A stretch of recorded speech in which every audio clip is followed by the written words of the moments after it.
Hello, intelligent beings of the Etherweb. This story was not planned, and it definitely was not planned to be filmed, edited and released, knowing that there might be a timer to it. On August 6, 2020, official Moscow press been circulating news on the upcoming dismantling of Moscow Monorail. 2 days later, on early weekend morning, I was in a mask on a metro train of Kaluzhsko-Rishskaya Orange Line approaching Vdenha station, one of the 3 metro connections to the monorail. The connection is actually marked on a line map. It is also marked at Vdenha station itself, with the monorail line granted the number 13 in Moscow Metro network in 2015. Vdenha metro station itself opened in 1958 to serve Stalin's 1935 constructed exhibition of achievements of national economy. In Russian, the name is Выставка достижений народного хозяйства, abbreviated as VDNH, hence the name of the station. Upon opening in 1958, for a year the station been named VSHV, as the exhibition itself was called All-Union Agricultural Exhibition, Всесоюзная сельскохозяйственная выставка, VSHV. The station is 53.5 meters deep below ground, making it the deepest station of Kaluzhsko-Rishskaya line and the 20th deepest in the network at the time of recording. The transfer to the monorail is not as straightforward, as there is a short walk to the monorail station located 250 meters away, closer to Vdenha area. In a distance behind Vdenha station building, there is a look over Ostankino TV tower and the memorial to the conquerors of space, built on top of the Museum of Cosmonautics. From 1991 to 2014, the government and the operators of Vdenha perhaps wanted to dissociate themselves from the Stalinist nature of the exhibition center, calling it All Russia Exhibition Center, Всероссийский выставочный центр, VVC, instead. However, the metro station name remained unchanged. Nothing was done for decommunization, and people always been referring to the area as Vdenha, not putting much thought into it. It's during this time when Moscow have applied to host 2010 World Expo. Because Vdenha was served by only one metro station and a fairly antiquated tram line at the time, and because crowds at the World Expo could look like this. This clip was from 2015 Milan Expo, so you can see the new connections were seen as needed if Vdenha were to host the World Expo. Then Mayor Yuri Lushkov had an idea for a monorail as his pet project since 1998, and the Expo served as a good excuse to build one. Выставочный центр, the exhibition center station, is located alongside the tram tracks in front of the central gate of Vdenha. It is one of the most used stations on the network, despite the not necessarily convenient connection to the metro. The station features a Moscow Metro logo, which is not original and only been installed there a few years ago. The original logo of the monorail was distinct, and rather curiously is still used on Moscow Metro website on a page with the train schedule. The entry sign is also fairly recent, replacing the original one. The schedule is required as, since 2017, the line has impractical 30-minute intervals between trains, running from 8 in the morning to just 8 in the evening. This has been called a tourist mode. It's around the time when first talks of demolitions arose, and that's when I've traveled the monorail to make a painting of it. One of the unique, brilliant features of Moscow Monorail that makes it different from all of Moscow Transit is how the monorail is mostly left to their own means. Because of that, the staff been beautifying the stations without an iron fist of the authorities. The transfer was counted as free on my Troika card, despite me spending time walking to the monorail and talking to the station staffer about the potential August 2020 closure. They were as confused as not informed as everybody. Note that the time for transfer is very generous, as it's counted from entering the metro and not exiting, as you don't touch your card upon exiting metro. It is only required on Moscow Central diameters. Upon reaching the platform level, there were a few more trees, and there were tactile markings, something that wasn't perfected to this day and is largely ignored even at newly reconstructed or built stations. At the platform itself there are barely any tactile markings, although the second line near the edge of the platform is raised. It was early weekend morning during the pandemic, and there was only one other person at the platform waiting for the train. The platform provides an overlook over the memorial for the conquerors of space and nearby Cosmos Hotel, featured in 2004 urban fantasy film Night Watch.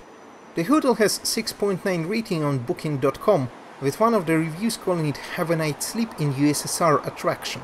On the opposite side the main gate of Vdenha can be seen, and here comes the train, at the full volume.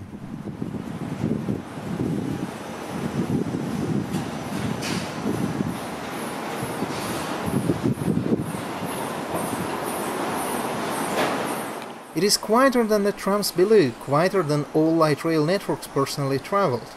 To compare, here's Tokyo Monorail departing Hamamatsu-cho station.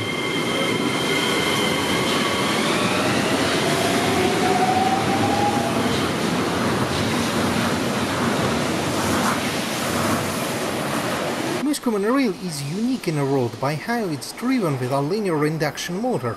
Linear induction motors can be found on magnetic levitation trains, and if not on maglevs, then for example on Disney's People Movers, and Bombardier Innova Metro trains found in Vancouver, Yunnan, New York and Kuala Lumpur, but not on monorails, except for Moscow. The train contains the primary core of the motor, while the middle of the monorail beam forms the secondary. The traction comes from rubber wheels sitting on top and on the sides of said monorail beam. The system works throughout the year, including Moscow winters. The monorail never been shut down for weather reasons alone. Here's a photo after freezing rain in 2010. And here's a photo from winter 2011 with a close-up on the ice track. At the end of each station there is a staff room and an entrance to an elevator supposedly available only for disabled passengers. The stations contradicting the initial expo idea and common sense, especially considering that they connect to tourist areas of Vdenha and to Ostankino TV Tower, only have Russian nameplates, although then in a rather aesthetically pleasing style. In a rare act of sensibility, one sign labels the elevator as accessible lift in English, while a label common in Moscow, disabled only, remains in Russian. The rest of the sign showing the direction to the exit and directions to the stations is Russian only. Note the MMTS, that looks like MMTC, in a corner. This stands for Moskovskая Monorельсовая транспортная система, Moscow Monorail Transport System, the original official name of the monorail. Now to the train. The number at the corner of the cabin is the number of the train set, while the printed number under the window is the number of the route, useless for passengers but required for official paperwork. The trains are manually driven, despite automation supposedly installed permitting unattended train operation, the highest force grade of automation. I've read of trains running semi-automatically now, which is the second degree of automation. The trains are divided into 6 small cars, 2 head cars and 4 middle cars. The cars seat 8 people, but the head cars seat only 6 because the space is needed for the driver's door. I recall the monorail featuring a very curious announcement «Осторожно, двери открываются», meaning «Attention, the doors are opening». But as of recent, the monorail only had the usual «Осторожно, двери закрываются», «Attention, the doors are closing». «Осторожно, двери закрываются». Unlike Moscow Metro, the announcement for the next station begins not immediately, but after the doors have closed. Следующая станция – улица Сергея Эйзенштейна. The next station is улица Сергея Эйзенштейна. The signs on the doors are also recent, as initially they were curious «Attention, don't touch» signs. The stretch from Выставочный центр to улица Сергея Эйзенштейна connects the main gate to the southeastern corner of Vdenha. It's hard to imagine this line being practical during the expo, as Vdenha is stretched northwest instead.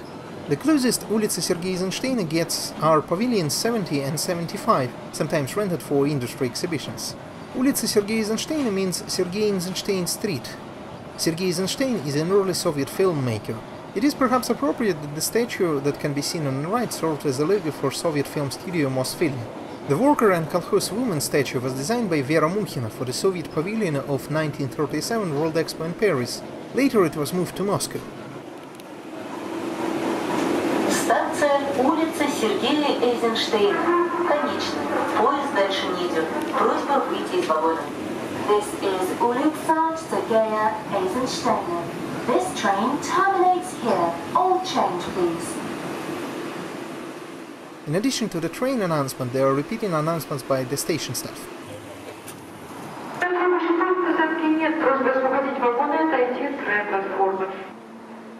Улица Сергея Эйзенштейна is a terminus station, and like in metro, the procedure to depart the train before its reversal involves a station mistress on duty checking each car for passengers and flashing black circle indicating clear for departure. The opposite side of the tool is red, indicating not clear for departure. Quite often in Moscow and Russian metros and railways in general, when holding a camera, I am met with objections of the staff. And filming, even if done with a photo camera, is not allowed by the Rule 2.11.13 of Moscow Metro and Moscow Monorail. However, perhaps wary of the dark fate that awaits Moscow Monorail, none of the staff objected that day. The barrel-shaped object is an explosion-proof box that was common in Metro before. to which suspicious objects were due to be placed. Now it was decided perhaps it's safer to not move the potential explosives. The posters highlight some facts about Soviet cinema and Ostankino mansion that lies alongside the line. Before departing, the train sits at the platform for a few minutes. Apart from staff and myself, there was only one passenger waiting at the platform. In the distance, the depot can be seen. In front of it is a reversal loop that the train passes very slowly. The location of the depot was largely controversial, as it was built in place of a transport museum. The historical trams, buses and trolleybuses were moved to different sheds, but became inaccessible for the public. Moscow government promised a new transport museum, but to this day the plan was not realized. The only museum that opened in 2016 only houses buses, trolleybuses, trucks and cars, no trams. The monorail line was initially planned to further go up to Botanichsky Sad metro station, but this plan was scrapped after the completion of the existing line. The practicality of such a move is questionable anyway, as Botanichsky Sad is the next station to VDNH. The squiggly pattern in front of the train is Moscow Transport logo. Initially, Moscow coat of arms with letters MMS, Moskovskaya Monorailsovaya Sistema, Moscow Monorail System, were used, later replaced by Moscow Metro logo. On the right, opposite to the worker and kolkhoz woman, there is a pavilion number 70. It was initially designed and built for Montreal Expo in 1967, and then rebuilt in Moscow in 1975. The pavilion was designed by then head architect of Moscow Mikhail Pasokhin. The project was surrounded with controversy, as architect Konstantin Melnikov claimed that the idea for the pavilion was borrowed from his idea for the Soviet pavilion proposed for 1964 New York's fair. Both projects later were somewhat unified by architect Sergei Chaban, who designed Russia's Milan Expo 2015 pavilion. Moscow Monorail opened for public on November 20, 2004 in excursion mode, with only Ulitsa Sergei Eisensteina open for passengers. On November 29th, another terminus, Timiryazevskaya station, had opened. Выставочный Center and Telecenter opened in 2005, and this is when my first visit to the line took place with my grandmother. The line had 20-ish minute intervals between trains. There was a minor fire on February 6, 2006, which prompted the closure of the line for a few days. There were more minor faults later, but in 2008 the line had opened properly. The prices were lowered, the intervals were lowered, and the speed was increased. Initially, when Moscow Monorail opened, it had separate tickets from the rest of Moscow Metro. The tickets from the rides of mine I still keep. The first batches had a distinct design. Those two tickets are from 2005. The tickets are magnetic, similar to the tickets then used in Moscow Metro and Moscow Overground Transit. These feature the logo and Moscow Monorail transport system name. Later, Moscow Monorail began using tickets printed for Moscow Metro, with additional letters MRTS printed, meaning Monorельсовая транспортная система, Monorail Transport System. Станция Выставочный центр. Переход на станцию метро ВДНХ Калужско-Рижской линии. This is Выставочный центр. Change here for VDNH metro station, line 6. Sometime in 2009, the redundant R was dropped, leaving the letters MTS now done in the form of a stamp. Although this is the same abbreviation of one of the major Russian mobile operators and different from MMTS or MMS we've seen elsewhere. The last batches of borrowed metro tickets used in the monorail were even more confusing, as the large print says a ticket for one ride in the metro, with MTS printed where the date and the price were supposed to go. The monorail used magnetic cards even at the time when Moscow Metro itself switched to RFID. Осторожно, двери закрываются. Следующая станция – улица Академика Королева, платформа справа. The next station is улица Академика Королева.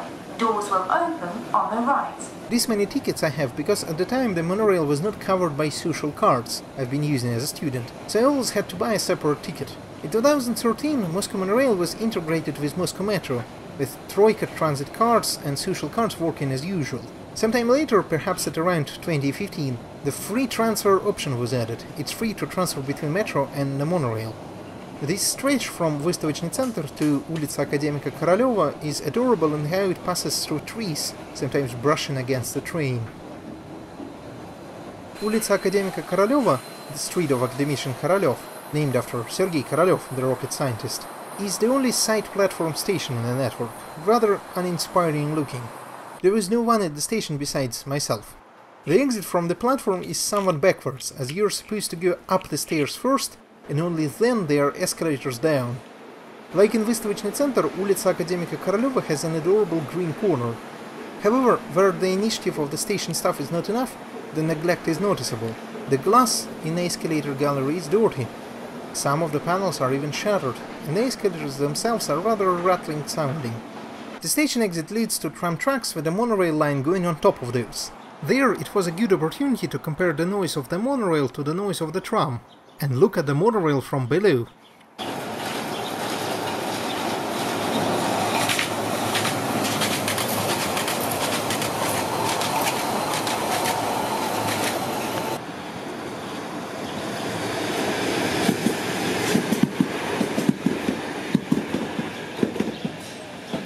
The tram was perhaps slightly noisier, but it also was faster, carried more passengers and does not require as much infrastructure. This is one of the main criticisms of the monorail, as most of the line follows the tram tracks, while in early 2000s Moscow was served by smaller and slower trams, and the tracks themselves weren't in the greatest of conditions. After the track was relayed and new rolling stock entered the routes, the tram's supposed disadvantages became much less of a real issue. However, the tram line ends in between Улица Академика Королёва and the next Telecenter station, while the monorail continues forward, thus the monorail line is not fully redundant. Each column along the line is labeled with high numbers indicating closer proximity to Улица Сергея Эйзенштейна station, or more accurately, to the depot.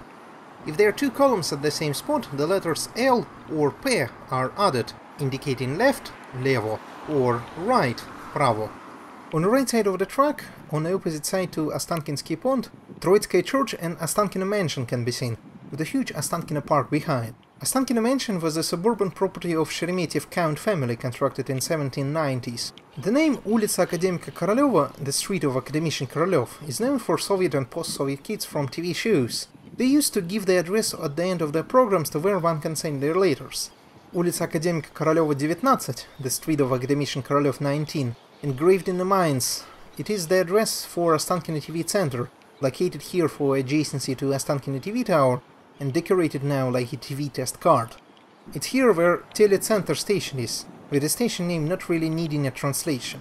The name reminds me of Tokyo Teleport Station in Odaiba in Tokyo. Because Russian television is a tightly controlled government propaganda tool, the TV center is surrounded with spiraling barbed wire and cameras, just in case. Then it was back to the monorail, this time paying full ticket price of 40 rubles. The top of the escalator greets you with perhaps the most greenery on the whole line, a small, carefully set up forest in front of the panoramic window. It really is beautiful and reminds me of spontaneous decoration commonly present on Japanese or Korean urban environments, but largely discouraged by Moscow over the organized authorities. The station has no major differences from other island platform ones on the line. There was nobody at the platform initially, and it wasn't surprising, as it was weekend morning and the timetable is very impractical.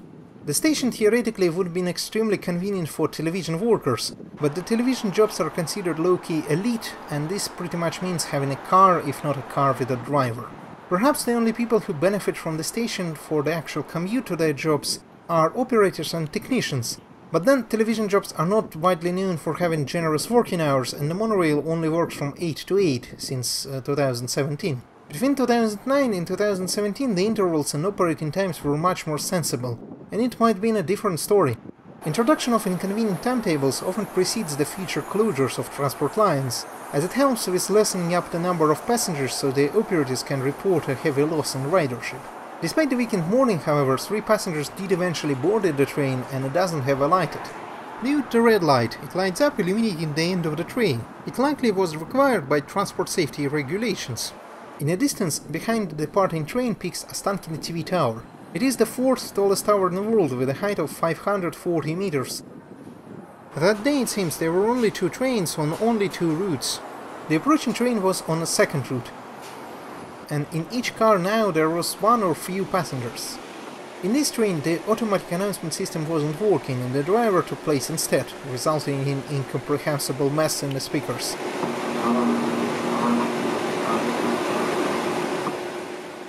The flags on top of the television center are of TV channels, all serving for the main flag in the middle. The monorail was supposed to modernize Moscow for the global 21st century. Like Moscow City's skyscraper district, another pet project of then mayor Yuri Lushkov. Russia at the time had no monorail technology and no experience with light rail apart from old-school trams. Moscow Institute of Thermal Technology, Moskovsky Institute Teplotechniki, being commissioned in 1998 to develop the monorail. However, it was ditched in favor of adopting Swiss Intamin P30 monorail technology. One set of P30 was bought, and Russian engineers worked alongside Intamin engineers to adopt it to Moscow, most notably by adding a linear induction motor. This is how Moscow Monorail became the first and only monorail utilizing linear induction motor. Unfortunately, the famed Swiss engineering didn't help. The supposed automation never realized. The speed is quite low. There are gaps between the doors and the walls, resulting in drafts in winter requiring more heating. The small, derpy-looking cars are a feature of Intamin P30 by design. The ride, however, is rather smooth and is similar in feel to Yurikamoe trains of Tokyo, given the similar nature of rubber-wheel traction. When the initial plan to close down the monorail first arose in 2017, the official idea was to put the tram tracks instead of the monorail track. This would have been difficult considering the curves, but this would help with the perhaps most cherished and needed connection the monorail provides. Because the monorail crosses over the tracks of Leningradsky direction of Moscow Railway, with constant local and long-distance traffic and high-speed substan trains on Moscow to St. Petersburg line. Because of this, no level crossing is possible, and a monorail is the most convenient way to reach Ostankino Park or Vdenha from the other side of the line. On bash.org.ru Internet Quote Archive, there is a joke posted about the Moscow Monorail. The anonymous author says that the monorail reminds them of a fly mode in Half-Life 2, with Soviet buildings around an Ostankino TV tower acting as a citadel. The station Ulica Miloshenkova Street, is the most unusual in the network as it's located in a curve. It is located in a residential area currently being developed. The street and then the station are named after Sergei Miloshenkov, a World War II pilot who died in 1944 by ramming his damaged plane into the enemy. At the station there is a spot where a connection of two monorail beams can be seen. The station had greeted my arrival with music of unknown origin, which then was traced to the station speakers, repurposed for music by the local staff. Like the greenery, this is just extremely adorable. The station has a better elevator placement than the other ones. Of course, there was greenery and even some tiny cacti by the windows. In 2016, Fanvizinskaya station of Lublinsko-Dmitrovskaya light green line had opened, creating an additional transfer but also further making the monorail redundant. Lublinsko-Dmitrovskaya line crosses the city center and just provides more connections than a monorail, not to mention the whole sensible timetable and trains running from early morning to late night. Not sure this is a good look for a traffic light. On a pedestrian crossing there is a great look on Ostankino TV tower in between two residential buildings being constructed. This final stretch of the monorail on Fanvizina Street is very residential, and here the advantage of quiet monorail can definitely be heard, or not be heard. In a distance, a train departing Timiryazevskaya station can be seen.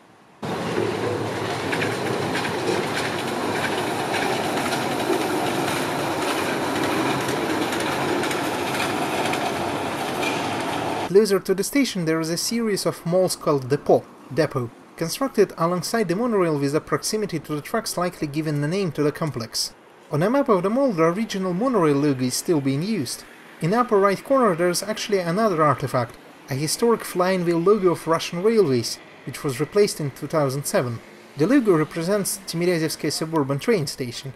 Timiryazevskaya monorail station seems to be extremely loved by pigeons. The area around the station is a rather unfriendly asphalt mess. Accessible lift sign. Timiryazevskaya station features a distinct loop. Alongside it is a small piece of track where a monorail can be diverted to. The switching is done by rotating a section of the monorail beam. The station features an updated sign in the style of the rest of Moscow Metro. Here's the original look. Of course, the station has greenery. The station itself, the only one in the network, has updated signs with English added alongside Russian. In a backward step, the elevator is now being labeled in English too as disabled only. It was 10 minutes until the next train and very few people were waiting at the station. There were plenty of pigeons to compensate. The station mistress on duty have noticed a kid on a scooter and notified him that riding on platforms is not allowed. Which makes sense, safety-wise. By the way, bicycles can't be taken aboard unless they are collapsible ones. As the time for the train was approaching, more people were arriving at the platform.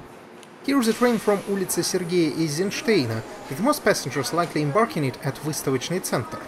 The signal to depart with the reversal loop is given by the station mistress on duty, like at the opposite side of the line. The original term for the job is дежурный or дежурная по станции, which directly can be translated as station overwatcher. The translation I allowed myself to use is closer to British railway terminology. By the time the train was making a loop, the platform was completely filled with passengers. It was weekend morning during the pandemic, and this sight alone contradicts somewhat the claims of Moscow government of poor ridership. Even with the unpractical intervals and all the other factors, it was enough to fill all the cars fully, with no seating spaces left.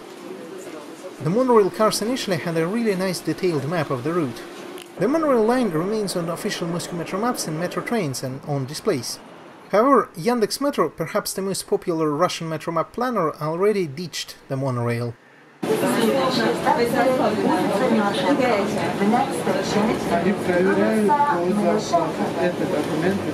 There really isn't an easy answer to the monorail conundrum. Moscow Monorail reminds me of Linimo in Aichi, near Nagoya, in Japan. Like Moscow Monorail, Linimo uses a linear induction motor, from which the name of the line is actually derived. But unlike Moscow Monorail, Linimo uses magnetic levitation.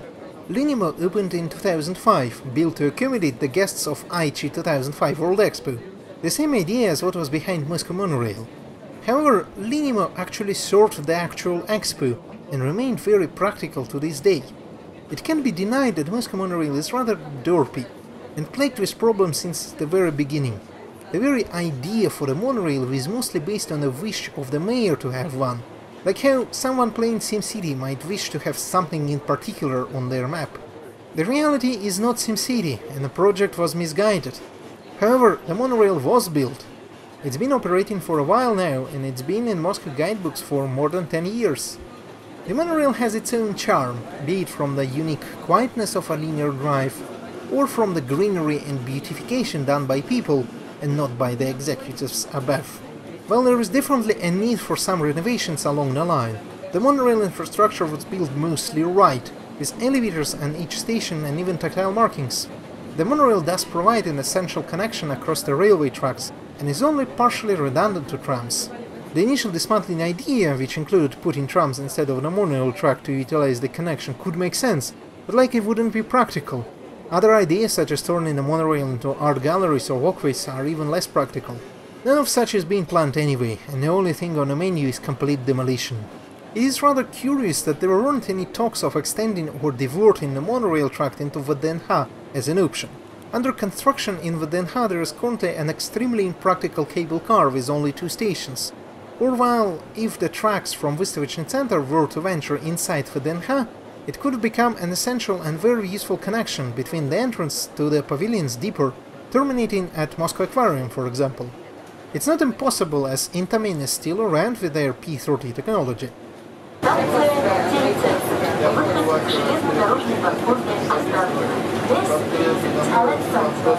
In any case, it's important to consider the bigger picture. Yuri Lushkov had Moscow City and the monorail as his misguided pet projects. The current mayor Sergei Sobyanin also has his own projects, notably the repaving of Moscow streets in disposable tiles, the destruction of Moscow trolleybuses, and the construction of highways around the city, much to the people's protest. With this background, any decision done by Moscow, and even federal governments residing in Moscow, is inherently the same as before. Those are decisions of a small, ungoverned and unelected group of government officials, playing SimCity with real people, with the most populous city in Europe being their map. Any opposition and independent members of Moscow Parliament or independent district governors are only small pixels of annoyance over the mayor's cursor. Thus, like how the monorail was constructed on a whim of a mayor, it might be gone on a whim of another mayor. Most of the passengers and myself had traveled to Vystavочный Center station, with the most likely going to visit VDNH. The poster by the exit of Vystavочный Center station says, "You haven't dreamed that much love in one megacity." Raccoon Hugs everyone! Remember to subscribe here and on Patreon, and remember that if there is a train line and construction outside, recording voice at 3 at night is an option, even if not necessarily recommended.